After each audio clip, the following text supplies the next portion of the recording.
Hello. I'm sorry, my English is very bad. Then I will speak in French. No, very sorry.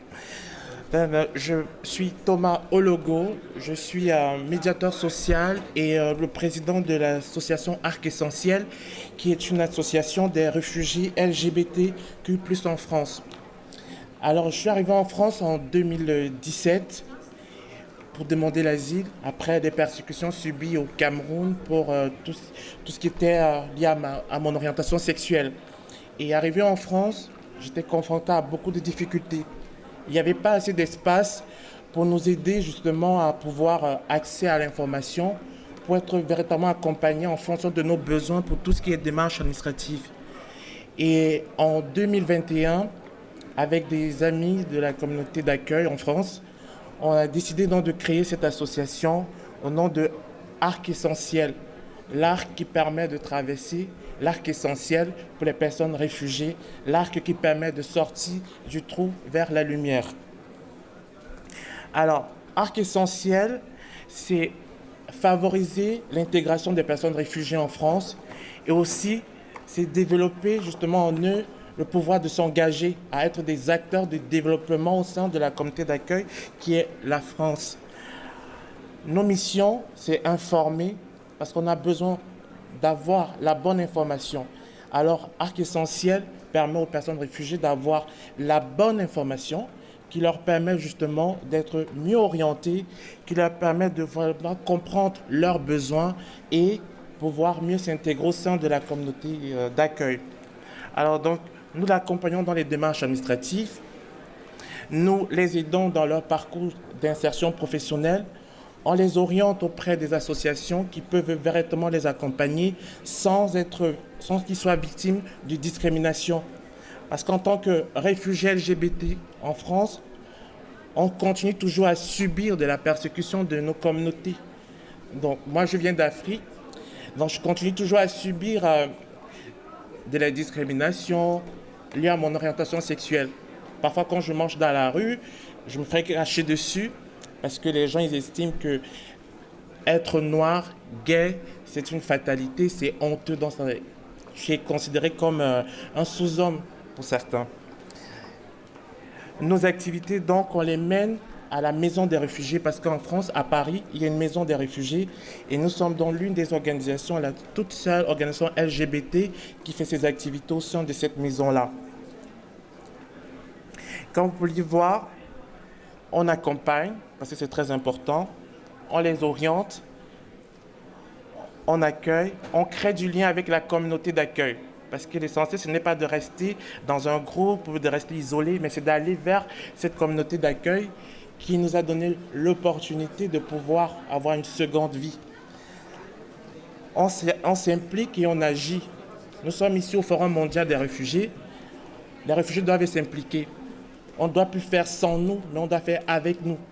Et si on reste toujours les bras croisés, on décidera pour nous. Donc Arc Essentiel aussi est ce lieu-là qui donne espoir, qui donne envie aux réfugiés LGBT de s'engager, de ne pas rester derrière, mais d'être devant parce que ça nous concerne aussi. Et si on ne parle pas de nos besoins, les autres y parleront, mais pas comme nous. Donc c'est pourquoi Arc Essentiel donne cette force à tous les réfugiés LGBT de s'engager pour le changement de tout ce qui est accueil et intégration en France. Là, là où nous faisons la permanence, nous avons un programme qui s'appelle Café d'intégration, qui permet justement aux réfugiés de se retrouver, de discuter sur les questions d'intégration en France. On partage l'expérience, on partage nos souffrances, mais on se donne de la force, parce que la force est importante pour pouvoir avancer, pour continuer à persévérer et pouvoir justement faire preuve de résilience pour un monde meilleur, pour une France meilleure, mais avec les réfugiés. Nous avons un deuxième programme qui s'appelle Meet and Greet. Meet and Greet, c'est un programme qui permet aux réfugiés justement d'aller à la rencontre de la communauté d'accueil, échanger sur les questions d'intégration, partager les bonnes pratiques et puis aussi donner des solutions. Parce que parfois on subit le rejet, il y a la perception de l'étranger qu'on ne connaît pas. Donc pour nous, si le réfugié reste dans ce coin en se disant ils ne me connaissent pas, ils ont peur de moi. Moi aussi, j'ai peur. Donc, c'est en allant vers eux qu'on arrive à construire le débat, qu'on arrive à briser justement tout ce qui est frein, tout ce qui empêche les personnes de comprendre en fait pourquoi nous sommes dans leur pays, pourquoi nous sommes là et pourquoi nous devons vivre ensemble, pourquoi nous devons construire la France ensemble. Ça, c'est, comme je dis, Meet and Greet. Ici, nous étions à un festival où il y avait beaucoup, justement, un festival qu'on appelle le Festival de la Fierté en France. Et là, c'est un monde où il y a beaucoup de personnes techniciennes qui sont beaucoup homophobes, mais nous étions présents pour échanger avec eux sur les questions des réfugiés LGBT. Et nous sommes partis de là satisfaits parce qu'on a touché plus de 1000 personnes qui ont compris que le déplacement forcé aussi, ça peut être lié à l'orientation sexuelle et que parfois, on ne vient pas là parce qu'on n'a pas d'espoir au sein de la communauté. Il y a des médecins, il y a des avocats, mais qui ont dû abandonner leur travail parce que tout simplement dans leur pays, ils ne sont pas aimés parce qu'ils sont tout simplement homosexuels. Quelques résultats. En 2022, nous avons accueilli 262 réfugiés, dont 30 femmes. Il faut dire que les femmes, elles ne viennent pas encore trop vers nous parce que c'est une nation dirigée par les hommes, mais aujourd'hui, nous avons des femmes lesbiennes qui font partie de notre organisation.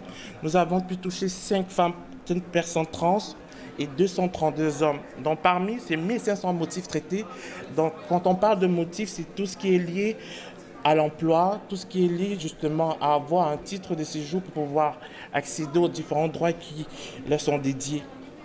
Nous avons 5 réfugiés qui ont pu trouver un logement quand on sait la difficulté de trouver le logement en France, à Paris actuellement, mais grâce au partenariat, nous avons pu reloger 5 personnes.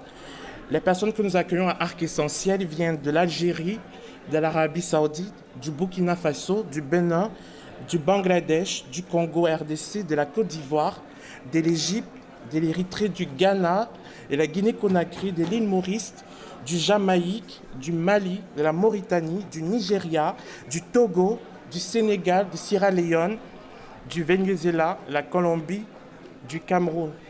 Et parmi ces pays, on sait qu'il y a beaucoup de pays qui accueillent énormément de réfugiés. Mais également, dans ces pays, il existe de l'homophobie qui pousse justement certaines personnes à se déplacer de force parce qu'ils ne sont pas aimés dans leur pays, parce qu'ils ne sont pas voulus. En Ouganda, aujourd'hui, on sait qu'ils accueillent énormément de personnes réfugiées, mais aujourd'hui, à cause de la loi, certains sont obligés de fuir l'Ouganda pour pouvoir espérer une vie meilleure ailleurs.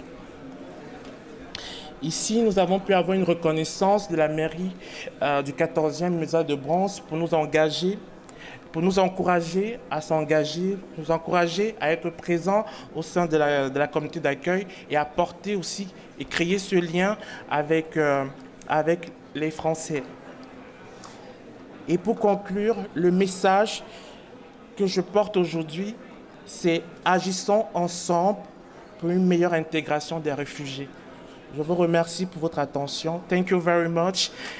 And thank you.